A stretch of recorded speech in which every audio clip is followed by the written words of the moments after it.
East বেঙ্গলের নজরে কিন্তু একজন দুর্দান্ত ইন্ডিয়ান প্লেয়ার নাচোকে নিয়ে চিন্তা বাড়ল। তো নমস্কার বন্ধুরা, ওয়েলকাম টু এসটিউনিক স্পোর্টস। বন্ধুরা, এই ভিডিওতে আমরা বেশ কিছু ট্রান্সফার নিউজ নিয়ে যেরকম কথা বলবো, ইস্ট বেঙ্গলকে নিয়ে বেশ কিছু গুরুত্বপূর্ণ আপডেট তোমাদের সঙ্গে শেয়ার করা রয়েছে স্বদেশি প্লেয়ার বিদেশি প্লেয়ারদের নিয়ে।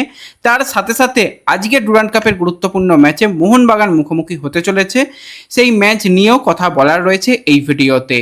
তাই ভিডিও শুরু করার আগে একটাই রিকোয়েস্ট, চ্যানেলে যারা প্রথমবারের জন্য এসেছো মনে করে চ্যানেলটাকে সাবস্ক্রাইব আর ফলো করে নিও, তাহলে প্রিয় দলের খেলার সমস্ত আপডেট তোমরা এখানে পেয়ে যাবে। তো চলো আর দেরি না করে ভিডিও শুরু করা যাক।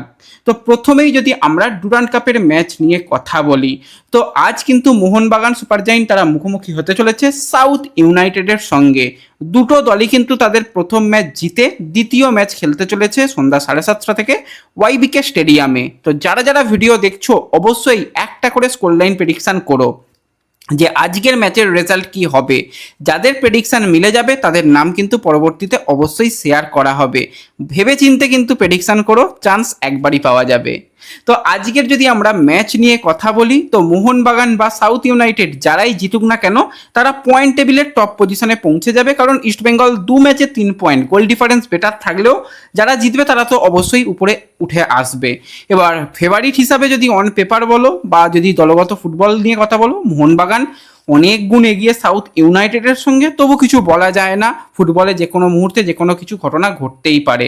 হ্যাঁ, এবং বলে রাখা ভালো, তোমাদের যেরকমটা জানিয়েছিলাম যে জ্যামি ম্যাকলারেন ম্যাকা সে কিন্তু কলকাতায় চলে এসেছে রাতের দিকে, আজকে তার খেলার সম্ভাবনা নেই, এটুকু ধরে রাখতে হবে। হয়তো বেঞ্চে দেখা যাবে, আমার মনে হয় না জেট ল্যাগের একটা ব্যাপার থাকবে, তাকে মাঠে নামিয়ে দেওয়া হবে, তাকে হয়তো এই ম্যাচে বিশ্রাম দেওয়া হবে।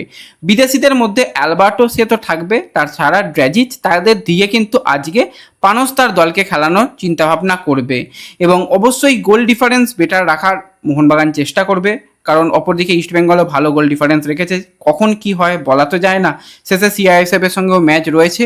তো সেক্ষেত্রে গোল ডিফারেন্স যদি মোহনবাগান বেটার রাখে এবং আজকে যদি জিতে যায়, তো মোহনবাগান তো ডেফিনেটলি তারা এই গ্রুপ থেকে কোয়ালিফাই করেই যাবে। আজকে জিতলেই তারা কিন্তু কোয়ালিফাই করে যাবে, কারোর দিকে তাকানোর কোনো প্রয়োজন পড়বে না। এবং ইস্টবেঙ্গল যেরকমভাবে গোল ডিফারেন্স বাড়িয়ে নিয়েছে, তারা পরের ম্যাচ জিতলেই তারা হাসতে হাসতে কোয়ালিফাই করে যাবে। তো ইস্টবেঙ্গল মোহনবাগান দুটো দল কোয়ালিফাই করবে নেক্সট রাউন্ডে, সেটুকু আমরা আশা করতে পারি। তো আজকে যদি পানসের গেম প্ল্যানিং নিয়ে কথা বলি, তো কিছুটা 4-3-3 ফরমেশনে পানস তার দলকে খেলাবে।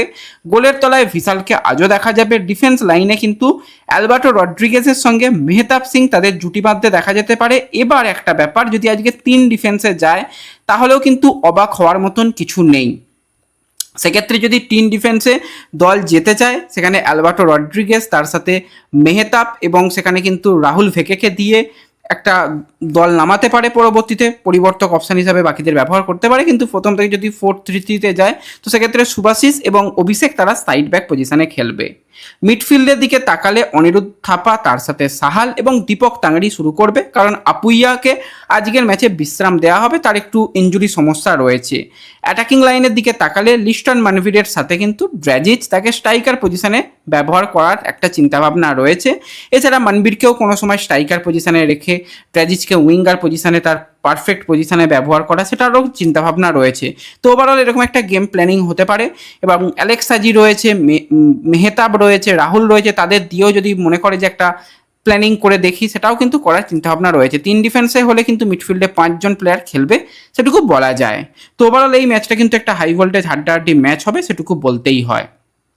এরপর আমরা যদি সরাসরি একটু অন্যান্য খবরের দিকে চলে আসি, প্রথমেই আমরা ইস্টবেঙ্গলের নবনিযুক্ত অস্ট্রেলিয়ান বিশ্বকাপারে যদি কথা বলি, তো সেটা হচ্ছে ক্রিস ইকোনমিডিস। তো ক্রিস কিন্তু আসতে চলেছে বুধবার ভারতীয় সময় অনুযায়ী রাত 12:45 কলকাতায় আসবে। হ্যাঁ, তার একটু আগে আসার কথা ছিল, কিন্তু তোমরা সবাই জানো নানান রকম বিমান বিভ্রাট, সেই কারণে কিন্তু সে বুধবার ভারতীয় সময় রাত 12:45 কলকাতায় পৌঁছে যাচ্ছে এবং তারপরে যে ম্যাচগুলো হবে সেখানে কিন্তু তাকে নিয়ে পরিকল্পনা সাজাবে অ্যান্তোনিও লোপেজ হাবাস।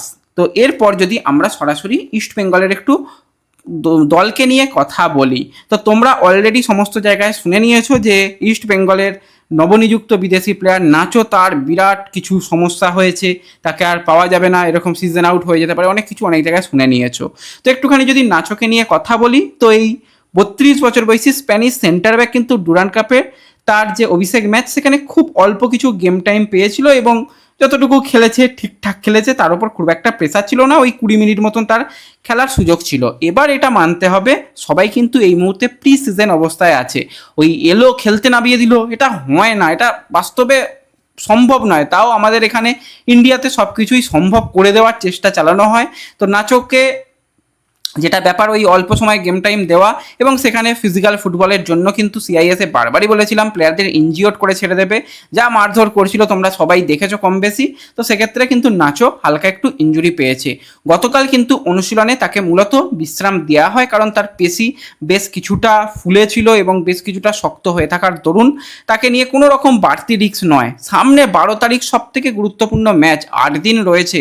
ডুরান্ড কাপের ম্যাচের থেকেও কিন্তু সেই ম্যাচে তাকে ব্যবহার করতেই হবে। তো সেই কারণে তাকে নিয়ে বাড়তি কোনো ঝুঁকি না নিয়ে তাকে টিম হোটেলে পাঠিয়ে দেওয়া হয়। চিন্তার এখনই খুব একটা কারণ নেই, আশা করছি সে পরবর্তী ডুরান্ড কাপের ম্যাচে খেলবে। এবার হচ্ছে তাকে সুস্থ রাখা এবং তাকে একদম ঠিকঠাক রাখার জন্য কিন্তু এমনটাও করা হতে পারে, তার সেই যে ইনজুরির জায়গা স্ক্যান করা হতে পারে, প্রয়োজনে এমআরআইও করতে হতে পারে। কিন্তু ইনজুরি যতটুকু দেখে মনে হয়েছে বা যতটুকু সূত্র মারফত খবর পাওয়া যাচ্ছে খুব একটা সিরিয়াস কিছু নয় বলে প্রাথমিকভাবে বোঝা যাচ্ছে। পরবর্তীতে যদি পরীক্ষা নিরীক্ষার প্রয়োজন হয় সেটাও কিন্তু করার জন্য প্রস্তুত রয়েছে। তো নাচোকে নিয়ে খুব একটা চিন্তা করার মতন কিছু নেই, এটুকু এখন বলতে হয়। তো এছাড়া আরেকটা সবথেকে ভালো ব্যাপার, অ্যান্তোনিও লোপেজ হাবাস কিন্তু সিনিয়র দলের 3 জন গোলকিপারকেই কিন্তু গেম টাইম দিতে চাইছে। ডার্বি ম্যাচে গিলকে দেখেছি আমরা, তাছাড়া সিআইএসএফ ম্যাচে কিন্তু আমরা দেখে নিয়েছি পূর্বা লাচাম্পাকে। এবার পরবর্তী যে সাউথ ইউনাইটেড ইস্টবেঙ্গলের ম্যাচ রয়েছে সেই ম্যাচে কিন্তু গৌরবকে গোলের তলায় দেখলে অবাক হওয়ার মতন কিছু নেই। প্রি সিজন টুর্নামেন্টের 3 গোলকিপারকেই কিন্তু হাবাস তার মতন করে দেখে নিতে চাইছে এবং হাবাসকে আমরা দেখেছি এর আগে এরকম বড়সড় সিদ্ধান্ত নিতে, সবথেকে সেরা প্লেয়ারকে বসিয়ে অন্য প্লেয়ারদের সুযোগ দিয়ে তাকে সেরা বানিয়ে দিতেও আমরা দেখেছি। তো সেক্ষেত্রে এরকমটা যদি গৌরব ভালো পারফরমেন্স করে সেও কিন্তু একটা অপশান হিসাবে, সেকেন্ড চয়েস অপশান হিসাবেও এসে যেতে পারে। তো গৌরবের জন্য এই ম্যাচটা খুবই একটা গুরুত্বপূর্ণ ম্যাচ হবে। একজন বাঙালি গোলকিপার, উদীয়মান গোলকিপার, সে যদি উঠে আসে সেটা সব থেকে ভালো হবে। বাঙালি গোলকিপার আর এখন কটা আইএসএল এর মঞ্চে খেলছে দেখাতে পারবে? আগে তবু দেবজিৎ, অরিন্দম দা তারা রেগুলার খেলতো।